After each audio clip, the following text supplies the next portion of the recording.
नमस्कार, मैं हूं एहसान अली शेख। आप देखना शुरू कर चुके हैं खबर बिहार न्यूज़ चैनल। इस वक्त हम मौजूद हैं सीतामढ़ी ज़िले के वार्ड नंबर 40 जवाबीपुर में, और हमारे साथ मौजूद है यहाँ के समाज सेवी जो किसी नाम का, किसी परिचय का मोहताज नहीं है।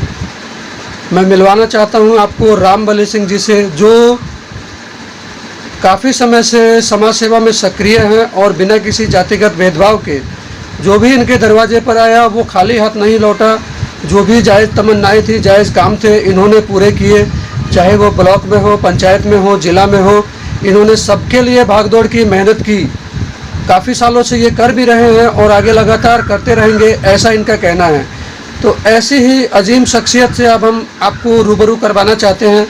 बने रहिए आप खबर बिहार न्यूज़ चैनल के साथ। सर, सबसे पहले हमारे खबर बिहार न्यूज़ चैनल में आपका बहुत बहुत स्वागत है। धन्यवाद। सर, वैसे तो आप किसी नाम के और किसी परिचय के मोहताज नहीं हैं। हमने काफ़ी ग्रामीणों से बातचीत की, काफ़ी लोगों से चर्चा हुई, तो पता चला कि आप समाज सेवी लोगों में से हैं, मृदुभाषी लोगों में से हैं। अब हम जानना चाहेंगे कि सर, हमारे दर्शकों को आप बताएं अपना जीवन परिचय। कैसे आपने समाज सेवा शुरू की, कैसे आपने क्या किया, तो ये सब आप दर्शकों को बताएं। जी नमस्कार, धन्यवाद। मैं 1972 से अपना राजनीतिक जीवन शुरू किया। जी। बहुत उतार चढ़ाव के बाद जी आज तक मैं इस समाज सेवा में अपना जीवन लगाया हुआ हूँ। जी। और 1984 से मैं दलित मजदूर किसान पार्टी ज्वाइन किया। जी। और उसके बाद में जैसे तैसे पार्टी बदलती गई। आज मैं जनता दल यू का एक सक्रिय सदस्य हूँ। जी। और जहाँ तक राजनीतिक जीवन का सवाल है, 1990 में जवाबीपुर में समाज के सभी व्यक्ति से राय लेकर एक प्राइवेट स्कूल हमने चालू किया। जी। और उसको जो है प्राइवेट के रूप में संचालित हुआ और उसको फिर सरकारी रूप दिया गया। उसमें हमने अपना सक्रिय भूमिका निभाया। ये आरडीडी और डायरेक्टर से जिला से प्रस्ताव करके भेजा गया और ये स्वीकृति हुआ। और स्वीकृति के बाद तत्क्षण ये विद्यालय संचालित हुआ और आज तक वो प्राथमिक विद्यालय से शुरू होकर के आज वो मध्य विद्यालय जवाबीपुर के नाम पर विख्यात हो रहा है। जी। अभी मैं जो अपने राजनीतिक जीवन काल में सबसे पहला काम, जब मैं मुखिया नहीं था जी, तो जवाबीपुर में पदाधिकारियों से मिल करके यहाँ के गरीबी को दर्शा करके, दिखा करके, समझा करके, और हमने एक साथ क्लस्टर विलेज में सामूहिक रूप से 35 इंदिरा आवास और 20 अपग्रेडेशन इंदिरा आवास का स्वीकृति कराया। और सभी जितने भी हमारे दलित और कमज़ोर वर्ग के लोग थे, उन सब का गृह निर्माण एक साथ में हुआ। ये मेरा बहुत प्रमुख कार्य हुआ और उस समय से सारे लोग हम पर विश्वास करने लगे और आज तक वो विश्वास बना हुआ है। तो क्या उसके बाद 2001 में मैं मुखिया के रूप में प्रत्याशी बना और मुखिया मैं जीता। जी। और जब हम ये ग्राम पंचायत हमारा आरक्षित हो गया, उसके बाद मैं चुनाव लड़ा ही नहीं और आज तक मैं समाज सेवा करता आ रहा हूँ। अभी हमने बिजली लगवाया, रोड बनवाया और हमारे यहाँ का जितने भी कार्य छोट मोट हैं उन सब को करवाया।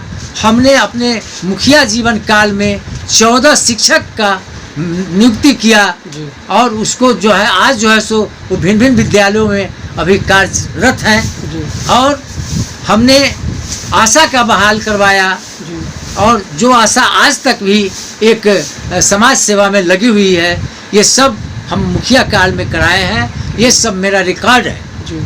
तो क्या आपने किसी जाति धर्म विशेष के लिए काम किया? नहीं, सभी जाति हमने कोई जाति विशेष के धर्म पर नहीं काम किया। हमने सामूहिक मतलब किया। हम एक बार जिला में ऐसे यहाँ दंगा हो गया था 1992 में, तो उस समय भी हम यहाँ के सारे मुस्लिम को जी। हमने बचाने का काम किया। जी। आज तक वो सभी हमारे गुणगान करते हैं और लोग महसूस करते हैं जी। कि इन्हीं के चलते हम लोगों को दंगा से कोई हम लोग प्रभावित नहीं हुए, जी। हम लोग सुरक्षित रहे, इन्हीं का देन है। अभी वर्तमान में आपका जो क्षेत्र है वो नगर निगम में आ गया है, वार्ड नंबर 40 में आ गया है, तो क्या आप फिर से चुनाव लड़ने की तैयारी कर रहे जी, हैं?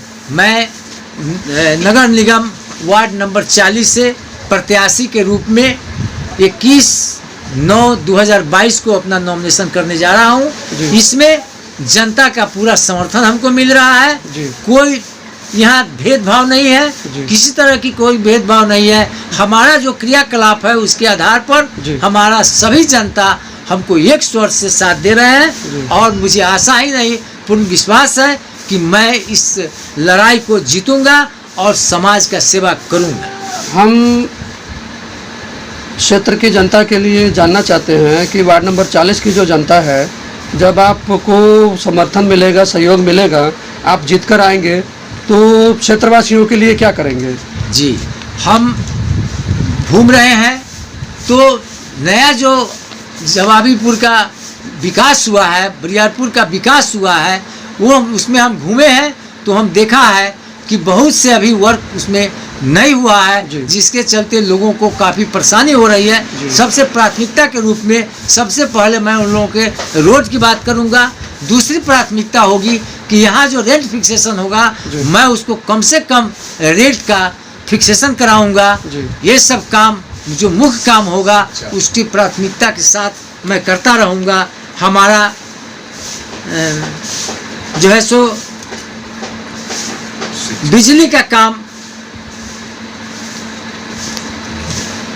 ये सब जो है मैं कराया हूँ। जी। अभी जो है सो फिर मैं मौका जनता का मिलेगा जी। और मिलना सुनिश्चित है। जी। मैं कहीं से ये नहीं देख रहा हूँ जी। कि हम ड्रॉप करेंगे। हम चुनाव निश्चित रूप से सफलता की ओर हैं और सफल होंगे। इन्हीं आशा और विश्वास से मैं 21/9/2022 को नगर निगम के जो मतलब निर्वाची पदाधिकारी हैं, जी। उनके सामने मैं अपना नामांकन पत्र दाखिल करूंगा और जी। उसके बाद मैं जनता के बीच जाऊंगा जी। और जनता का आशीर्वाद प्राप्त करूंगा। जी, बहुत बहुत धन्यवाद सर बातचीत करने के लिए। तो ये थे रामबली सिंह जी, जिन्होंने अपना जीवन परिचय बताया। इनके जीवन परिचय के बारे में अब हम कुछ और लोगों से बातचीत करेंगे। बने रहें आप हमारे साथ।